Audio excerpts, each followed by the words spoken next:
On aperçoit qu'il y a une légère remontée de la confiance en France, mais elle s'explique surtout par contraste avec l'an dernier, crise des Gilets jaunes, où on avait assisté à un effondrement de la confiance des Français dans la politique. Et bien malgré cette petite remontée de la confiance cette année, la France, ça reste toujours bien le pays de la défiance politique, du pessimisme social. Et quand on compare beaucoup de nos indicateurs au Royaume-Uni et à l'Allemagne, alors même que le Royaume-Uni vient de se prendre 3 années très difficiles à la suite des négociations pour le Brexit et que le modèle allemand semble connaître des difficultés, eh bien on constate qu'en France, encore aujourd'hui, les écarts sont extrêmement importants dans la confiance dans les autres, ce qu'on appelle la confiance sociale, dans la confiance politique et notamment la confiance dans le personnel politique, mais aussi la confiance dans les institutions.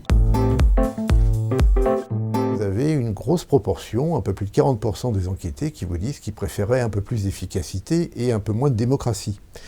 Donc on est tout à fait à l'opposé de l'idée générale selon laquelle il y aurait une demande beaucoup plus forte de démocratie représentative ou de démocratie directe ou de démocratie participative. Et cette idée s'était largement développée à la suite de la crise des Gilets jaunes et du grand débat national. Or, il apparaît que cet autoritarisme politique est d'autant plus important que les enquêtés sont des libéraux économiques. Donc en fait, on en arrive à la conclusion selon laquelle on voit se développer un libéralisme autoritaire en France, qui politiquement se traduit en fait de 3 manières, soit sous l'angle du macronisme, soit sous l'angle du libéralisme et de la droite conservatrice classique, notamment celle des enquêtés, des électeurs qui avaient voté pour François Fillon au premier tour de l'élection présidentielle de 2017, soit enfin au sein de l'électorat du Rassemblement national.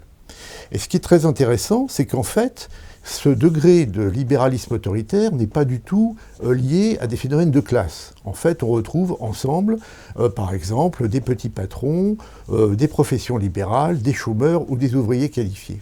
Donc en fait, on voit réapparaître le clivage gauche-droite à travers cette affaire du libéralisme et de l'autoritarisme.